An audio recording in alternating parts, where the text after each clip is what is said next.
My future son-in-law kept asking about the property line. Not once, not twice, but every single time he visited our ranch in Colorado.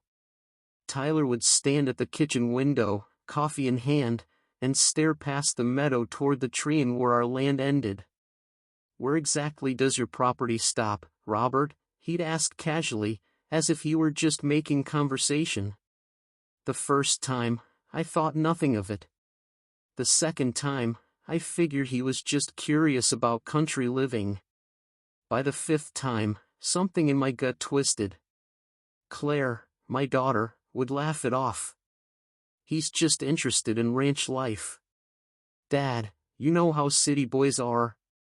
But I'd spent 40 years as an engineer before retiring. I'd learned to pay attention to patterns, and Tyler's pattern was becoming very clear. I met Tyler 6 months ago when Claire brought him home for Thanksgiving. 33 years old, clean-cut, worked as an investment advisor in Denver. He said all the right things, complimented my wife, Linda's cooking, asked thoughtful questions about our life on the ranch. He seemed perfect, maybe too perfect.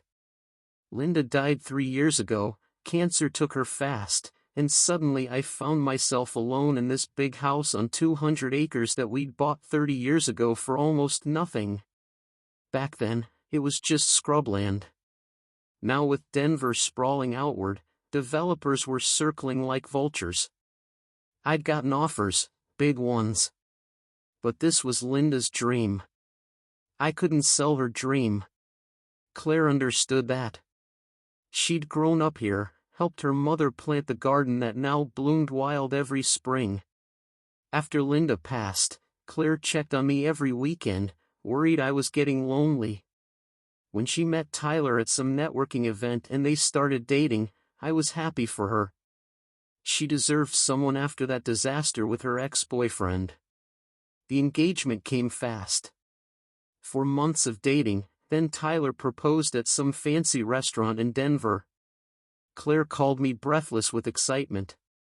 I said all the things a father should say. "Congratulations. I'm happy for you. He seems like a great guy." But I kept thinking about the property line. The wedding was set for late September right here at the ranch. Claire wanted to get married where her mother had loved. She'd already hired a planner, booked a caterer, sent out invitations to 200 people. Tyler was all smiles, helping with arrangements, suggesting we expand the ceremony area. "You know, Robert," he said one Saturday in July, "we could really open up this space if we cleared those trees along the western edge." "Those trees mark the property boundary," I said. "Right. But how far back does your land actually go?" There it was again. That evening after Tyler and Claire left, I sat in my study and pulled out the property deed. 215 acres, purchased in 1994 for $80,000. Linda and I had scrimped and saved for years to afford it. Now it was worth over $4 million, maybe more, with development rights. I'd never told Claire the exact value. She knew we owned the ranch free and clear, knew I had a comfortable retirement, but she didn't know about my patents. During my engineering career, I'd invented a small component used in industrial refrigeration systems. Nothing glamorous, but the royalties had been flowing for 25 years. Between that and smart investments, I had just over $8 million in assets. The ranch was the visible part. The rest sat quietly in accounts Claire had never asked about. I'd lived modestly on purpose, drove a 10-year-old truck, wore jeans and flannel, fixed things myself. After watching Linda's wealthy cousins tear each other apart over inheritances, I'd learned that money changes people. Better to be the quiet neighbor nobody suspects. But now Tyler was asking questions. I called my attorney, Margaret, the next morning. "I need you to look into someone for me," I said. "Tyler Hutchinson says he's an investment advisor in Denver." "Robert, is this about Claire's fiancé?" Just a precaution. Margaret sighed. I'll have someone run a background check, but Robert, if you have concerns, you should talk to Claire. Not yet. I might be wrong, but I wasn't wrong. My gut had been right too many times. 3 days later, Margaret called. Robert, we need to meet. Not on the phone. I drove to her office in Boulder. She closed the door and handed me a folder. Tyler Hutchinson is exactly who he says he is. Licensed investment advisor. Works for Cordell Financial Group. Clean record. No criminal history. But she pulled out another document. I had our investigator dig deeper. Tyler's been engaged twice before. Both times to women from wealthy families. Both engagements ended abruptly right after he'd gained access to family financial information. No lawsuits, no allegations, just incidental timing. My hands tightened on the folder. Names: Rebecca Thornton, daughter of a tech CEO. Engagement lasted 5 months, ended 2 weeks after Tyler attended a family meeting about the Thornon estate. Sarah Mitchell, daughter of a real estate developer. Engagement lasted 4 months. Ended right after Sarah's father revised his will and nobody sued. These families don't sue Robert. They pay to make problems disappear quietly. But I made some calls. Rebecca's father told me off the record that Tyler had asked very specific questions about property transfers and inheritance structures. He suspected Tyler was planning something but couldn't prove it. I felt sick. What about Claire? Claire has no significant assets of her own. She makes good money in marketing, but nothing that would interest someone like Tyler. However, Margaret paused. If Tyler thinks Claire stands to inherit this ranch and doesn't know its actual value, he might be gambling on future assets. Or he's researched me and knows more than he's letting on. Margaret nodded. I'd recommend having a serious conversation with Claire, but I couldn't. Not without proof. Claire was so happy, so excited about the wedding. What if I was wrong? What if I destroyed her relationship over paranoia? I needed to be sure. That weekend, Tyler came by to help with some wedding setup. He parked his Audi in the driveway and walked up to the porch where I was sitting. Robert, you got a minute? I wanted to run something by you. Sure. He sat down, all earnest concern. Look, I know this might be sensitive, but Claire and I have been talking about our future, finances, planning, all that responsible adult stuff. He laughed. I'm an investment advisor, so I can't help myself. I was wondering, have you thought about estate planning, making sure everything's set up properly for Claire? My blood went cold, but I kept my face neutral. I've got a will. That's great, but with a property like this, you might want to consider a trust. More tax efficient. I'd be happy to help. No charge. I mean, I'm going to be family. I'll think about it. And Robert, I hope you don't mind me saying this, but at your age, you should also think about long-term care planning. What if something happens? Who's going to manage this place? A ranch is a lot of work for one person. There it was. The same script he'd probably used with Rebecca's father and Sarah's father. Plant the seed, get access to the financials, then what? I didn't know yet, but I was going to find out. You make a good point, I said slowly. Tell you what, why don't you and I sit down sometime next week? You can explain all these strategies to me. Tyler's eyes lit up. Absolutely. I'll bring some materials. We can really optimize your situation. After he left, I called Margaret again.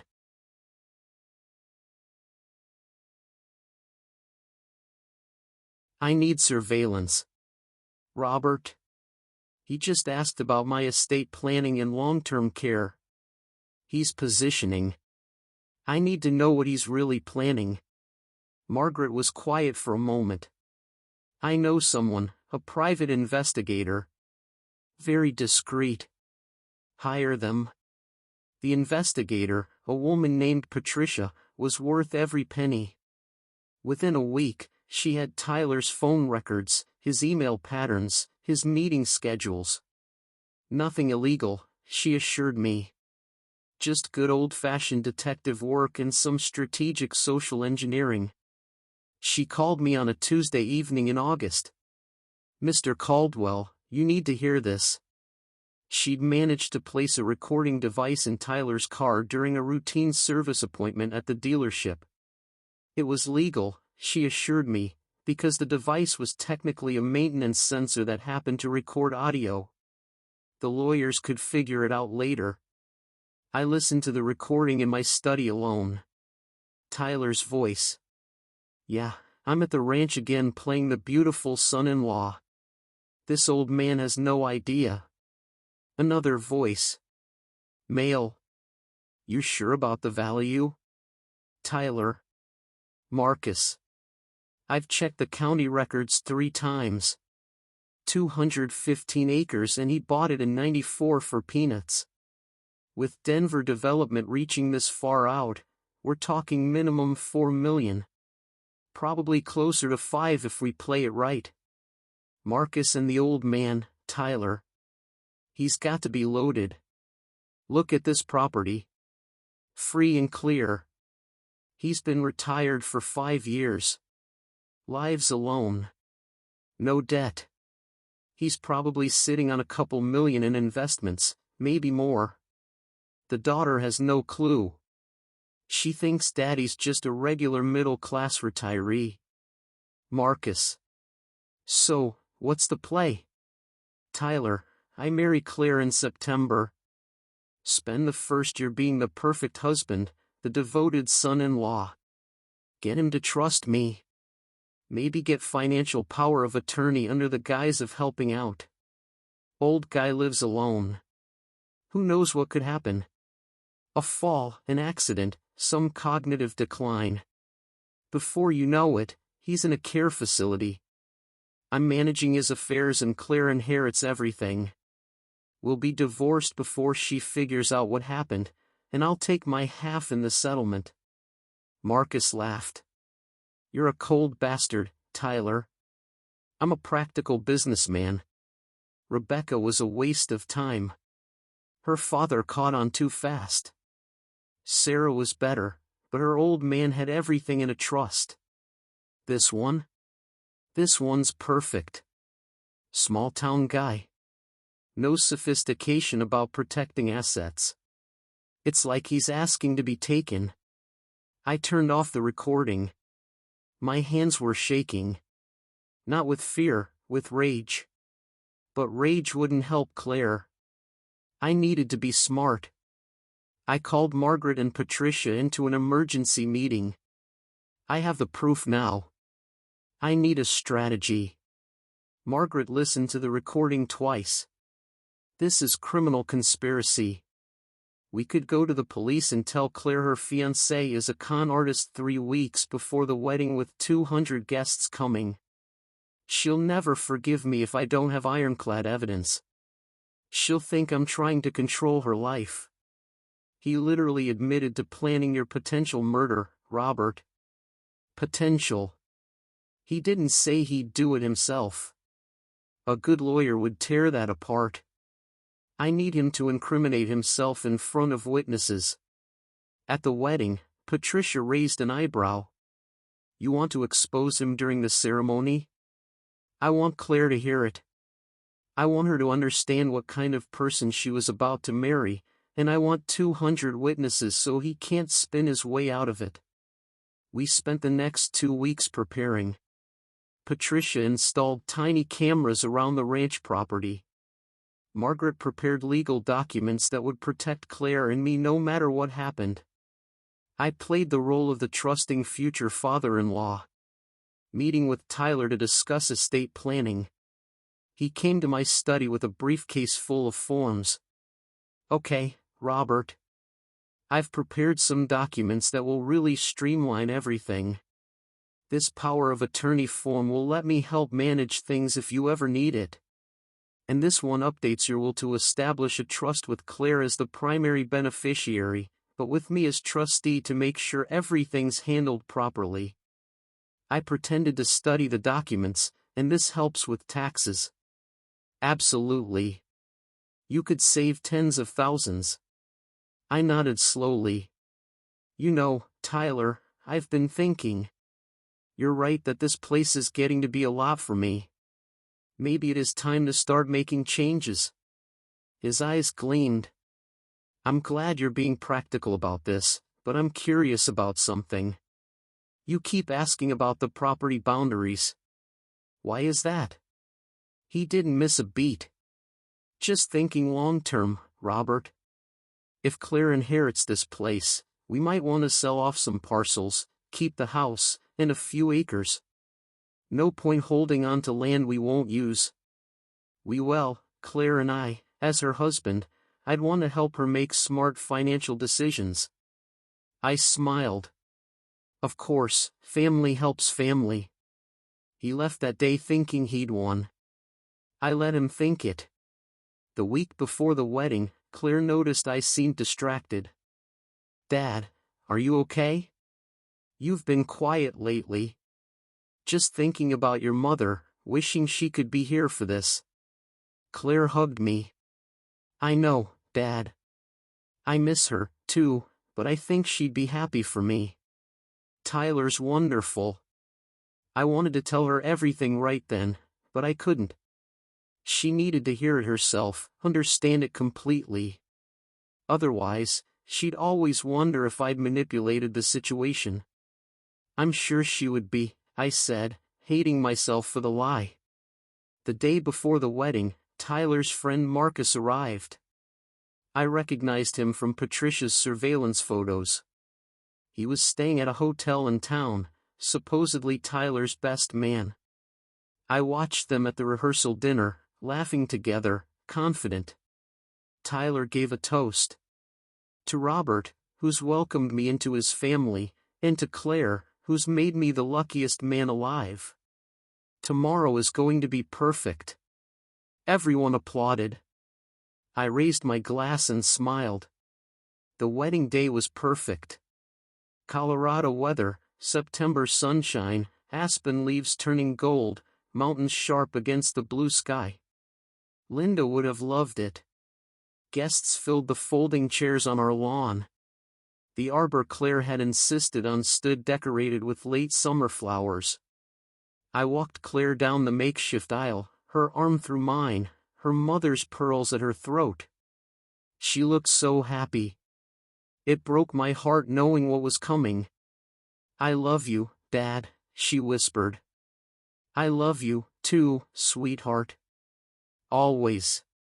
I took my seat in the front row. The ceremony began. The officiant started his speech about love and commitment. Tyler stood at the altar, perfect in his tuxedo, smiling. Then, during the exchange of vows, just as Tyler was about to say "I do," Claire's hand moved to her bouquet.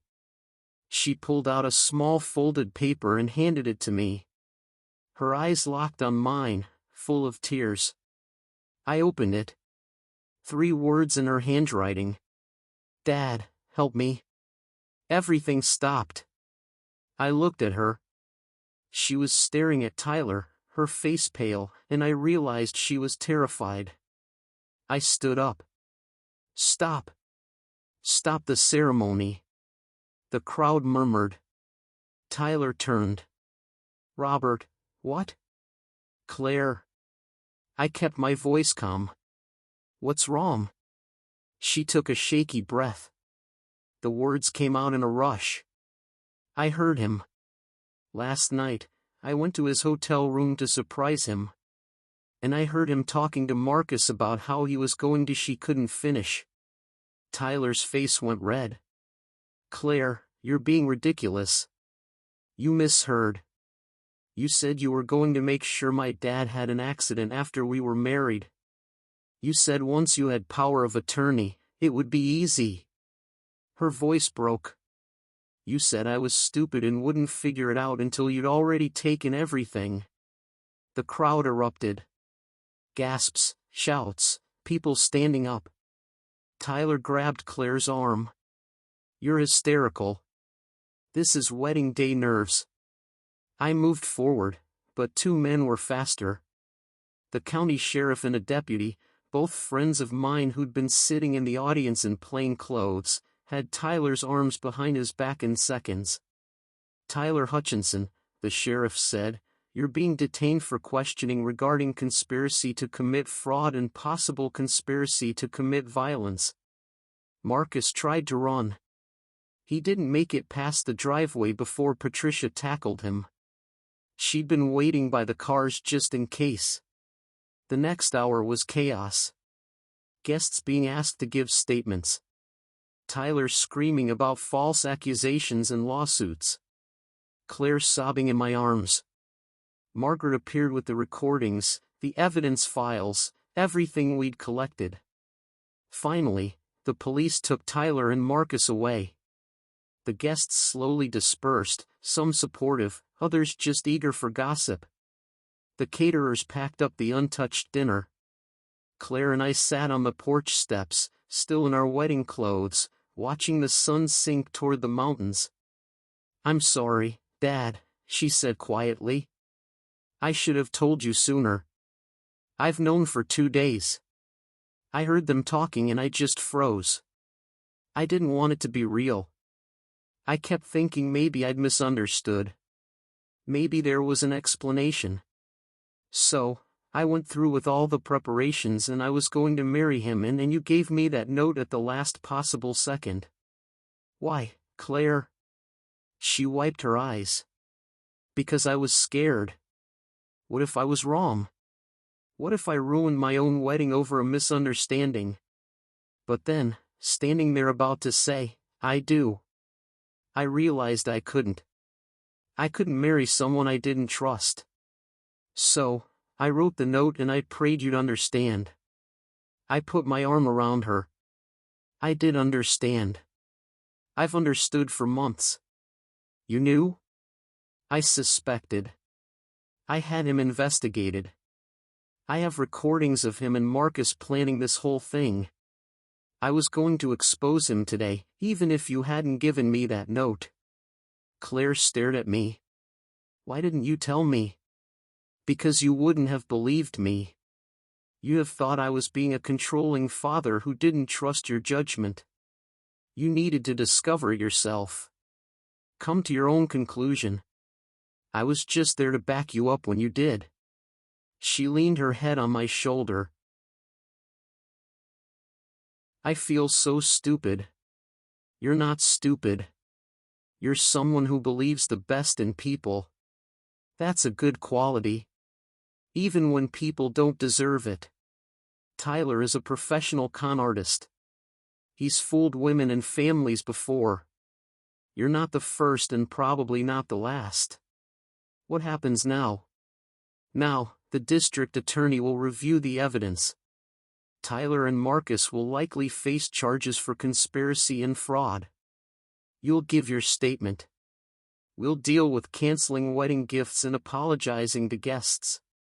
Life goes on. We sat in silence for a while. Then Claire asked, Dad, how rich are you? I laughed. Why do you want to know? Because Tyler kept saying you were loaded. I always thought we were comfortable but normal. Now I'm wondering what I don't know. Your mother and I bought this ranch for $80,000 in 1994. It's now worth about $4 million. I also hold several patents from my engineering work that pay royalties and I've invested carefully for 30 years. Total assets roughly $8 million. CLA's jaw dropped. $8 million and you drive that old truck and wear clothes from Walmart. Money doesn't impress me, Claire. Your mother and I grew up poor. We knew what money could do to families, how it could poison relationships. We decided to live modestly, enjoy what we had, and not make wealth our identity. I wanted you to grow up normal, not as some rich kid who thought she was better than everyone else. And my inheritance is already in a trust that takes effect when I die. You'll be comfortable, but it's structured so no spouse can touch it without your explicit consent. I set that up years ago after watching your Aunt Linda's divorce. I wanted to protect you." She was quiet for a long time. Then she said, "I wish Mom was here." "Me too, sweetheart. Me too." 3 months later, Tyler and Marcus were charged with conspiracy to commit fraud, attempted financial exploitation of an at-risk adult, and a handful of other crimes. Tyler took a plea deal, 5 years probation, full restitution of our investigation costs, and a permanent ban on working in financial services. Marcus got 2 years for his role. Claire moved back to the ranch for a while, recovering. She went to therapy, dealt with the betrayal, slowly rebuilt herself. She started dating again eventually, but she was more careful now, sadder, but wiser. As for me, I'm still here in the ranch house, still driving that old truck, still wearing flannel, but I did make one change. I had Linda's garden expanded, planted new roses, added a stone bench with her name on it.